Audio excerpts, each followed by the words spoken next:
క్రీస్తునందు ప్రియులారా, మీకు శుభములు వందనములు తెలియజేస్తున్నాను. అనుదిన ధ్యానమునకు స్వాగతం. కీర్తన గ్రంథం 130వ అధ్యాయం. ఈ దిన మన ధ్యానాంశంగా ఉంది, యెహోవా అగాధ స్థలములలో నుండి నేను నీకు మొరపెట్టుచున్నాను. ప్రభువా, నా ప్రార్థన ఆలకింపుము, నీ చెవియొగ్గి నా ఆర్తధ్వని వినుము. ఇతని ప్రార్థన విన్నపం లేదా ప్రార్థనలోని ప్రాముఖ్యమైనటువంటి అంశం, మనుషుల్లో ఉన్నటువంటి అపరాధములను, దోషములను ఒకవేళ దేవుడు కనిపెట్టి చూచినడలా, ఎన్నిక చేసినడలా, దేవుని ఎదుట ఎవరైనా నిలవగలిగే సామర్థ్యాన్ని కలిగి ఉన్నాడా? ఈ మాటను ఈ విధంగా మనం అర్థం చేసుకోవచ్చు. క్షమించే మనసు దేవునికి లేకుండా ఖచ్చితంగా ఒక తప్పిదాన్ని బట్టి మానవుని శిక్షించాలని ఆయన నిర్ణయం చేస్తే మనుషులు ఆయన ఎదుట నిలబడగలుగుతారా? పోనీ మన పక్షాన ఎవరైనా వాదించగలుగుతారా? యెషయా గ్రంథం 1వ అధ్యాయంలో యెహోవా ఇలాగూ సెలవిస్తున్నాడు. 18వ వచనంలో, రండి, మన వివాదము తీర్చుకుందాము. మీ పాపములు రక్తం వలె ఎర్రని అయినను అవి హిమం వలె తెల్లబడును, కెంపు వలె ఎర్రనివైనను అవి గొర్రెబొచ్చు వలె తెల్లమగును. భక్తుల ప్రార్థనలో మనకు తరచుగా వినపడే మాట ఏంటంటే, దేవా యెహోవా, ఈ నీ దాసునితో వాద్యమాడకము అన్ని ప్రార్థన తప్ప మనుషులు దేవునితో వాద్యమాడగలుగుతారా? లేదా మన పక్షాన ఎవరైనా ఒక అడ్వకేట్ వచ్చి మన మీద ఆ పాపము, దోషం మన మీద లేదని నిరూపించగలుగుతారా? యెషయా 43:26 అంటాడు, నాకు జ్ఞాపకం చేయము, మనం కూడి వాదింతము, నీవు నీతిమంతుడుగా తీర్చుకున్నట్లు నీ వాద్యమును వివరింపుము అంటాడు. కేవలం దేవుడు ఆయన తన చిత్తానుసారంగా మన అతిక్రమములను తుడిచివేయకపోతే, ఈ అంశాన్ని బట్టి, నాలో ఉన్న ఈ నీతిని బట్టి, ఈ భక్తిని బట్టి, ఈ అర్హతను బట్టి ఈ అపరాధాన్ని కొట్టివేయమని ఆయనను మనము అడగగలుగుతామా? దావీదంతటి వాడే ఒక దేశానికి రాజుగా ఉండి, లేదా కొన్ని దేశాలకు చక్రవర్తిగా పరిపాలన చేస్తూ పాపం దొర్లిన రోజున, రాజరికంలో మానవ సంబంధంగా ఆలోచిస్తే సర్వ హక్కులు వారివే, వారికి నచ్చినట్టుగా మెచ్చినట్టుగా వారు బ్రతుకుతూ ఉంటారు. అయితే దేవుని యందు భయభక్తి కలిగిన దావీదు ఓ పసిపిల్లలాగా, ఒక సాధారణమైన మనిషిలాగా దేవుని సన్నిధిలో బోళ్ళపడి పశ్చాత్తపడి ప్రార్థిస్తూ 51వ కీర్తనలో 7వ వచనంలో అంటున్నాడు, నేను పవిత్రుడవున్నట్లు హిస్సోపుతో నా పాపము పరిహరింపుము, హిమము కంటే నేను తెల్లగా ఉన్నట్లు నీవు నన్ను కడుగుము. సమయోచితమైన సహాయం దొరికినట్లుగా ఇలాగ తగ్గింపు స్వభావంతో ఆయన కృపాసన వద్దకు వెళ్ళుట తప్ప వేరొక మార్గమే లేదు. ఈ 130 కీర్తనలో ఇలాగ ప్రశ్నిస్తూ, యెహోవా, నీవు దోషములను కనిపెట్టి చూచినట్లా ప్రభు ఎవడు నిలవగలడు అని ప్రశ్నిస్తూ, ఆయనను చూడండి, జనులు నీ యందు భయభక్తులు నిలుపునట్లు నీ యొద్ద క్షమాపణ దొరుకును, ఆయనను నీ యొద్ద క్షమాపణ దొరుకుతుంది.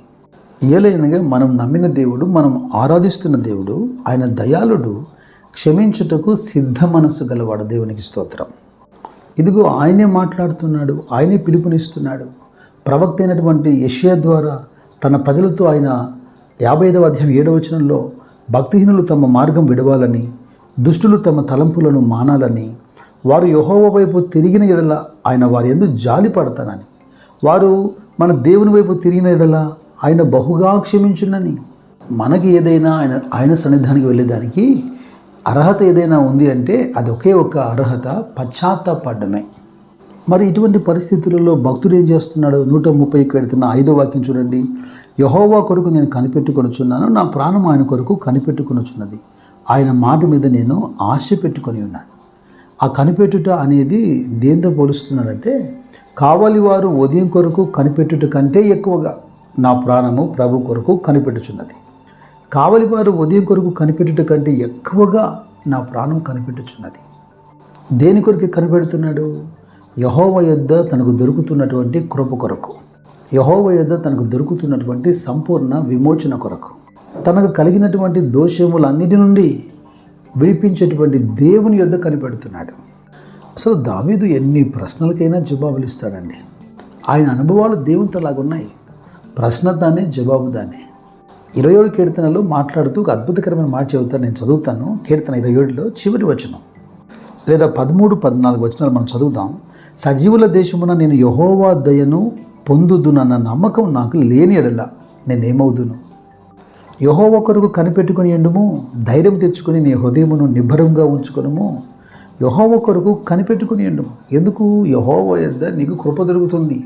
ఓ ఇజ్రాయేలు, యెహోవా కొరకు కనిపెట్టుకునుము, యెహోవా యొద్ద నీకు కృప దొరుకుతుంది.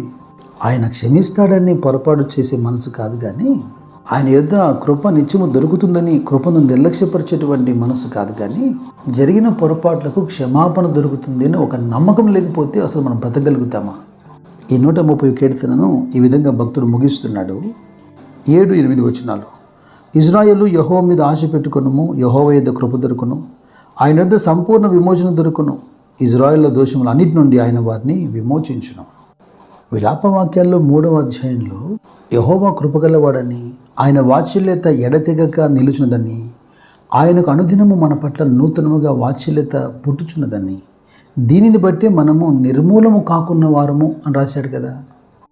పేతురు భక్తుడు కూడా తన 2వ పత్రిక 3వ అధ్యాయంలో ఎవడునూ నశింపవలనని ఇచ్ఛయింపక అందరూ మారు మనసు పొందవలనని కోరుచు మీ ఎడల దీర్ఘశాంతం కలిగి ఉన్నాడు.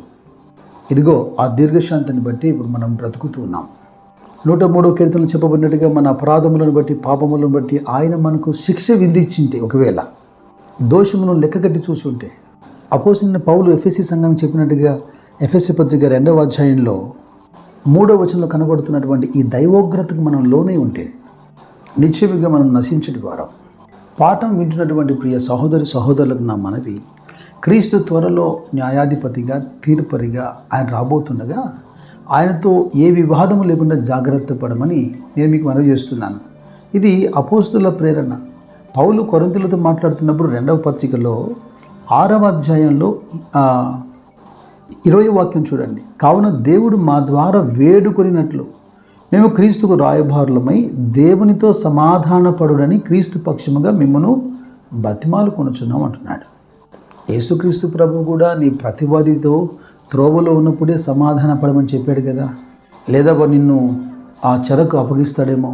ప్రతివాదితోనే సమాధానపడమన్నప్పుడు నీ ప్రతివాది క్రీస్తే అయితే నీ బ్రతికేంటి? సమాధానమును వెదకి వెంటాడండి. అది మనుషులతోనూ, మరి ప్రాముఖ్యముగా దేవునితోనూ. కృప మీకు తోడైనగాక. God bless you. God bless you.